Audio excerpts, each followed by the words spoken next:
Hello, YouTube. Sidekick here with another installment of the Iron Bomber's Guide to the Galaxy. Today we're starting a new series that I call The Little Iron Bomber That Could. And it is, of course, about the A-4 Skyhawk. I've been looking forward to starting this series for a while, but I wanted to wait until version 2.0 of the A4 was available for DCS. And I'm happy to say that a beta version of 2.0 is now out, so it's time to get started. By the way, if you want to download the latest version of the A4, there'll be a link in the video description, and depending on when you're watching this, the final version may even be available by then. In this series, as we're doing for the Harrier in The Last of the Iron Bombers, we're going to take a look at the history of the A4 so we can understand why it's built the way it is, and then we're going to do some training with it to make sure we know how to use it in its various systems, and then we're going to fly some missions, both historical and hypothetical. So today, we're going to start off with a quick look at the history of the scooter, and then we're going to go for a quick familiarization flight, and we're going to talk about how the plane flies in DCS and what's new in version 2.0. So, let's get started. Few aircraft in history have the varied and storied career that the A-4 Skyhawk has had.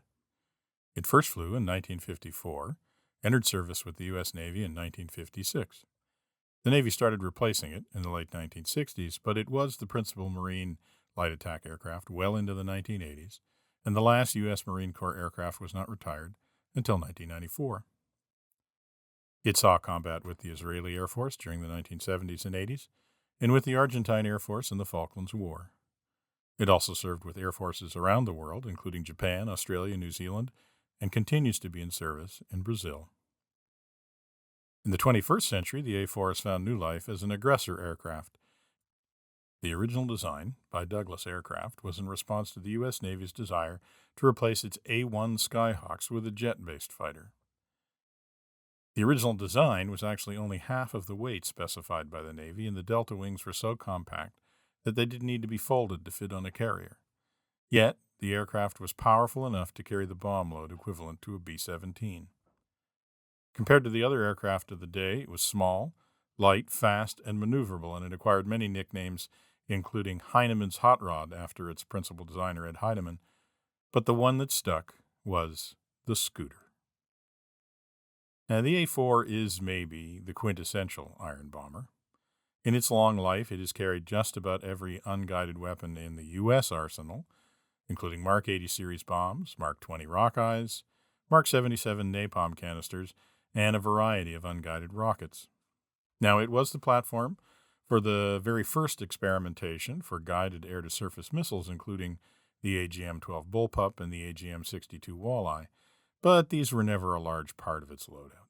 It could, and did, also occasionally sport the AGM-45 Shrike anti-radiation missile, but, again, the Iron Hand mission was never really at the core of the Skyhawk's existence. The A-4 spent its service life being a simple, uncomplicated platform from which to drop simple, uncomplicated weapons on the people and things that happen to be complicating your life. The service history of the scooter is long and varied. It dropped its first bombs in anger in Vietnam in 1964. In fact, the very first bombs dropped by a U.S. aircraft in Vietnam were probably dropped by an A-4. It went on to serve with the U.S. Navy until 1969 and with the U.S. Marine Corps until the end of the conflict. Throughout the war, scooters flew just about every type of attack mission. Their main role with the U.S. Navy was flying strategic strikes against North Vietnamese installations and infrastructure from carriers based in the South China Sea. Marine Corps A-4s also flew close air support and battlefield interdiction missions in support of ground troops in South Vietnam and along the Ho Chi Minh Trail. By the end of the war, the A-4 had flown tens of thousands of sorties and dropped literally thousands of tons of bombs. 362 A-4s were lost. Only one of those, though, was lost to an enemy aircraft, and actually only 32 were lost to surface-to-air missiles. The bigger scooter killer was always AAA fire. Israel began taking delivery of the A-4 in 1966. Scooters were involved in the low-level conflicts known as the War of Attrition through 1970 and 71, but they really stepped to the fore during the Yom Kippur War of 1973. Off balance and unprepared, the Israeli Air Force found itself facing a complex, layered, integrated air defense system for the first time. In fact, it was really the first time that a modern Air Force ever faced a modern air defense system. The A-4s bore the brunt of the tactical and close air support missions and suffered significant casualties in the early days of the war. As the war progressed and Israeli tactics improved and the air defense systems were slowly degraded, the loss rate was reduced and the A-4's effectiveness climbed. But it was clear that an era was ending. It was simply not possible for an aircraft to attack targets from overhead with unguided weapons without some form of support to suppress the enemy air defenses and without some way of generating a bit more standoff. The events of 1973 shaped tactical air attack tactics, techniques, and procedures, and aircraft design for a generation. New aircraft like the AV-8B and the A-10 and even the Su-25 on the Russian side were designed to operate at low level, be able to survive small caliber AAA, and to deliver their payloads with the aid of avionics that were designed to increase standoff and lethality while reducing the exposure of the aircraft to enemy fire. As a result, the A-4s in service in Israel and the United States saw major avionics upgrades in this period, becoming equipped with modern heads-up displays and bombing systems such as the angle rate bombing system that we've already seen in the AV-8B. By 1982 and the war in Lebanon, the A-4 was no longer in the front line of the light attack aircraft of the Israeli Air Force, but it still saw extensive action, particularly after the Syrian air defense system was dismembered by Operation Mole Cricket. In 1982, Skyhawks also saw combat in the Falklands War between the United Kingdom and Argentina. Argentine A-4s flew strike missions against the ships of the United Kingdom Task Force protecting the landings. Using only iron bombs, the A-4 scored some notable successes, including the sinking of HMS Coventry. But they paid a price. 22 A-4s, almost half of the total deployed, were casualties in the conflict.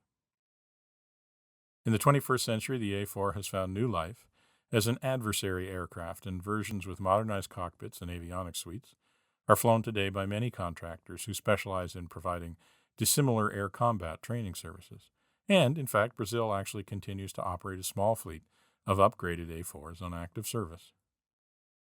The A-4 is valued for its compact size, simplicity, and ease of maintenance, and also for its maneuverability. Its 720 degree per second roll rate is still somewhat legendary in military aviation circles. What is true to say, though, is that 70 years after it first flew, it seems that the little iron bomber that could still can. All right, here we are in the A-4, just getting ready to roll out of the hangar. I'm not going to bother going over the details of the startup, taxi, and takeoff procedures, as I know that others, like Riddell, are working on videos and missions to cover that in detail. I've seen some of the early versions, and they're way better than what I would do. I'm just going to take the A-4 out for a quick spin and talk about it in terms of DCS, how it's modeled, how it flies, and some of the things you can expect from it. Now, it's important to note that the full name of the module is the Community A-4E, and that designation of community is very important. The team of talented folks that have worked on the A-4 feel strongly that it's a community project and that it will stay that way. There are no plans to make it an official DCS module or to take any kind of financial contribution from those who fly it. If you ask anyone on the developer team, believe me, many people have, they will tell you that what they want in return for their efforts is for players to enjoy the aircraft and to be active members of the A-4 community to help keep the module improving. That being said, while the A-4 is not an official module, it is a fully functional, high-fidelity model of the E variant of the A-4 Skyhawk. It is fully compatible with DCS and does not require modification of any DCS stock files or the ownership of any other DCS modules. The module is installed in the Saved Games folder of DCS and can be removed at any time with a simple deletion.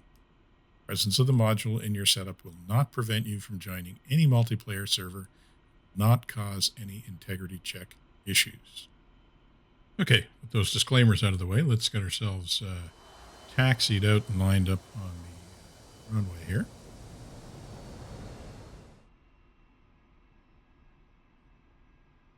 So you'll notice as we're getting set up here that the Cockpit is fully clickable and fully responsive to any buttons that you have bound to your HOTAS. All of the textures were developed specifically for the A4. And you can see it also has some very impressive sound modeling, as you could hear the flaps going down there. And you can hear the engine spooling up. All in all, flying the A4 now is a very immersive experience.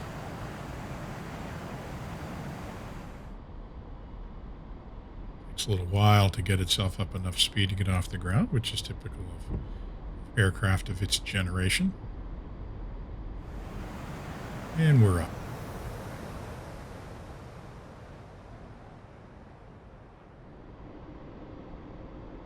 You can hear those nice sounds and chunky clunks as the landing gear and the flaps come up. So as I was saying, with version 2.0 of the Skyhawk, the flight model is now a full external flight model, and it includes flaps, slats, spoilers, and speed brakes, as well as a complete engine simulation that is completely unique to the A4. The test team for the flight model has actually included pilots with real-world experience in the aircraft. In other words, it's good. The plane also includes detailed and immersive sound modeling, as you can tell. So we'll just get ourselves rolled out. We'll take a little trip up the coast here. In terms of systems, the A4E includes high-fidelity simulations of the AN/ASN41 nav computer, the ARN52 Victor TACAN, the AN/APN153 Victor Doppler radar, including terrain following and air-to-ground modes, the AN/APR23 radar homing and warning system, and the AN/APR27 alert receiver system, and yes, of course, the CP741 bombing computer. So, as I said, it's a very complete and high-fidelity simulation of the aircraft, plus it's also a lot of fun to fly. As you can see, we're just toasting along here. We're just going to take it up now, and we'll pull up here to about a 30-degree climb and see how high we can get before we run out of speed. Go up till we get to about 250 knots. We're at a little over 400 flying level.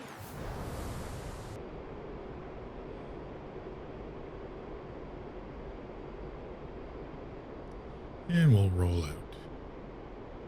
So one thing you might notice as we're rolling out here, I think we can tell as we roll out, I have my sights set up in a very particular way.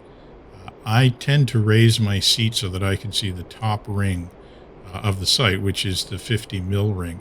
And that's because the way the A4 sight is set up, the actual flight path vector of the aircraft is about 3 degrees above the center of the sight, which is about 54 mils. So the top of that ring is actually pretty close to the point that the aircraft actually rotates around. So I find it helpful to actually have that on screen, especially when you're doing bombing runs and things. So the center of the sight is where the aircraft is flying to in terms of level on the horizon, but the point that it rotates about is actually the top of that ring. You don't have to have it on screen. I just find it useful. So as you can see, we'll see again, as I roll, you'll see that the world is turning around the top of the ring, not around the center of the sight. So that's an important thing to remember when you start trying to do some precision roll-ins for bombing.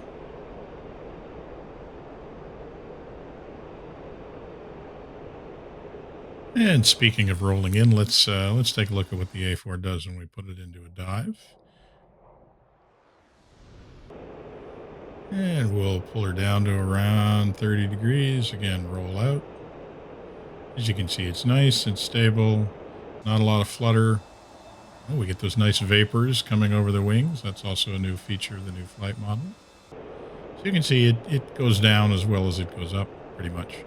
Now, in terms of what you can do with the A4 in DCS, it carries a very wide variety of ordnance, including Mark 80 series bombs, both low and high drag variants, Mark 20 Rockeye cluster bombs, Mark 77 napalm canisters, SUU-7 bomblet dispensers. You can also put on the older SN series munitions, including the M66, M81, and M81 and M88. And you can also, in addition to the internal cannon, you can put Mark IV high-peg 20mm external gun pods on. Now, doing a little demonstration here, I've turned on the autopilot, and you'll see it's holding altitude. It's in altitude hold mode, and so I can change now my power settings, and you'll actually see the nose track up and down to keep the same altitude. It's a very nice, simple autopilot. Works very well. And oops, I think I forgot to mention that the A4E can also carry the AGM-45 Shrike. All right, so while we're in autopilot, let's try some other systems in the cockpit. Maybe we should get the radar on here. So it's down to the left, and we'll turn it to terrain following mode. A couple of clicks, and you can see now. You can see that it's working because it's showing us the ridges on the right-hand side, which is the terrain that we see on the right, and then nothing on the left because obviously that's the water. You can also put it in profile mode. You get the very obnoxious warning that says we're lower than 1,500 feet above terrain that is within a certain distance ahead of us. I'd have to check the manual. You can also see that you can try, there's 3 different ranges available. So it is a fully functioning radar. Okay, let's reach back down here and turn the autopilot off. And as you can see, again, the cockpit is entirely clickable. You can turn those things on with keys you bind to your keyboard or buttons you bind to your HOTAS, or you can have them click. So basically what I'm saying is that this is a faithful high-fidelity model of the E model of the A4 that was the mainstay of the U.S. and Marine Corps during the Vietnam War. The other fact about the A4 is, frankly, that it's a lot of fun to fly. And there is no question that the new flight model has really upped the realism bar on the A4. Just going to go back up now, take a little bit of a steeper climb just to show you what I'm talking about.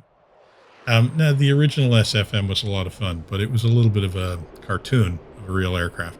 It was just a little too responsive, a little too forgiving of bad flying, and a little bit too powerful. It was really not a super plane, but it didn't have a whole lot of character, whereas the new AFM has fixed that. When you do maneuvers like this, and we're going to do another quick roll, you find that the scooter genuinely feels like an early Cold War jet, which is what it was. It feels like it was designed to be a fast, simple, lighter version of the propeller-driven A-1 Skyraider.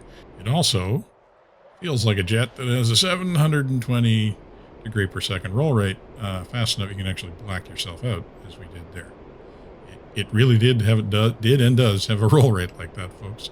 Here's a little bit more tame version. Put it in perspective, that first roll, I don't even think I got to 75% deflection.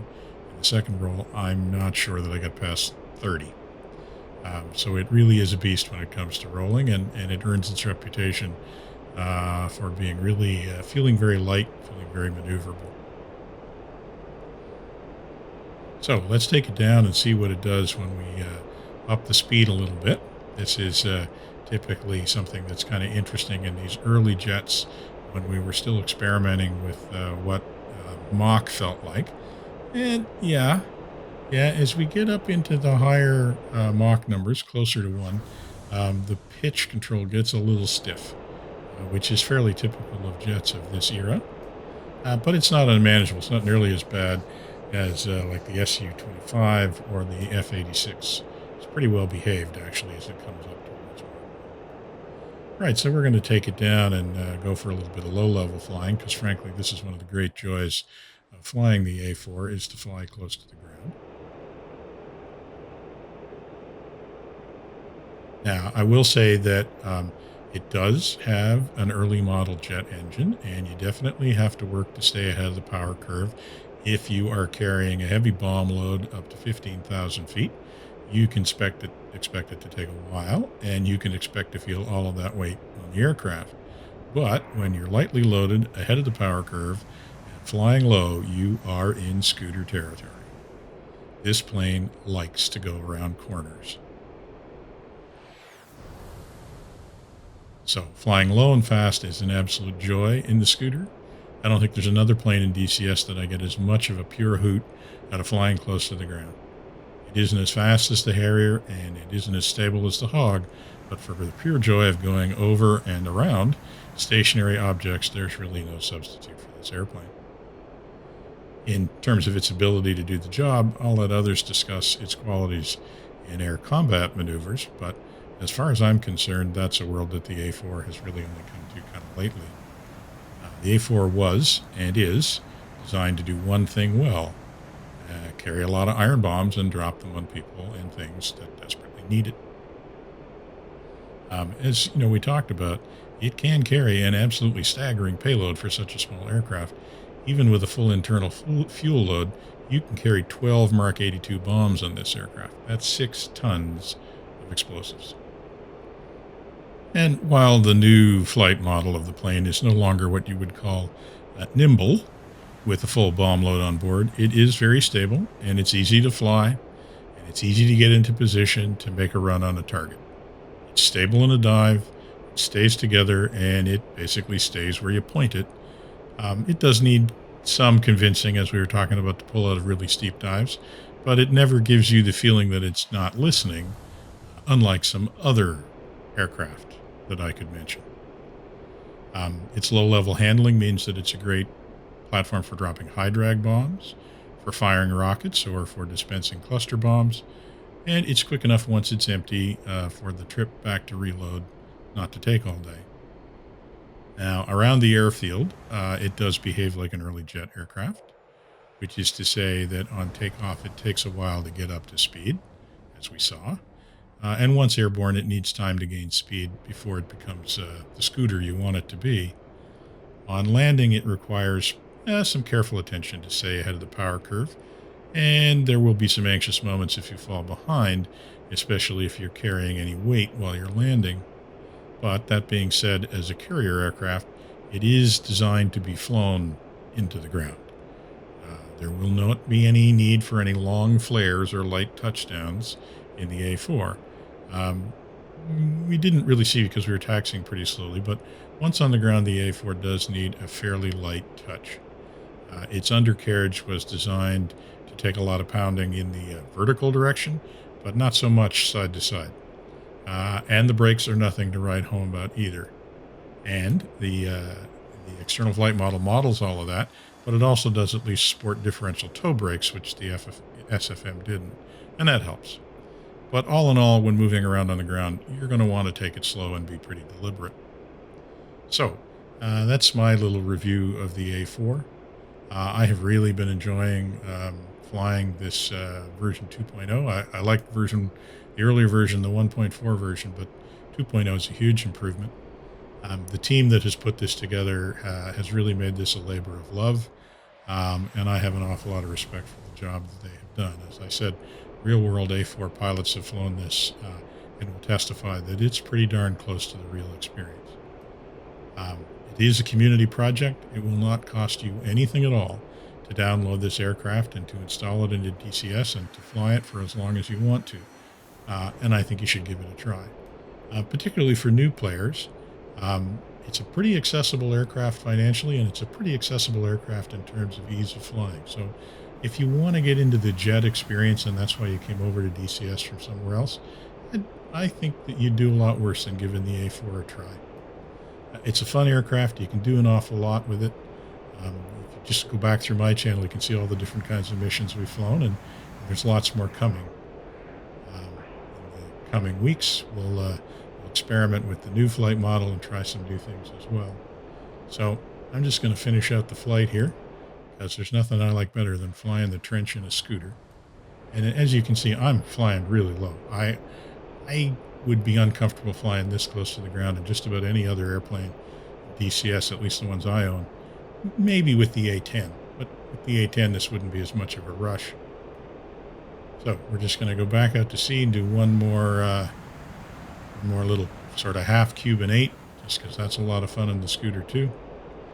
And I'll just let you guys enjoy that. And I will say, if you want to see more content on the A4, please subscribe to the channel and like the videos. Please download the aircraft and give it a try. I know the guys that have worked on it would really appreciate that, and they'd appreciate your feedback about what you think that they have done.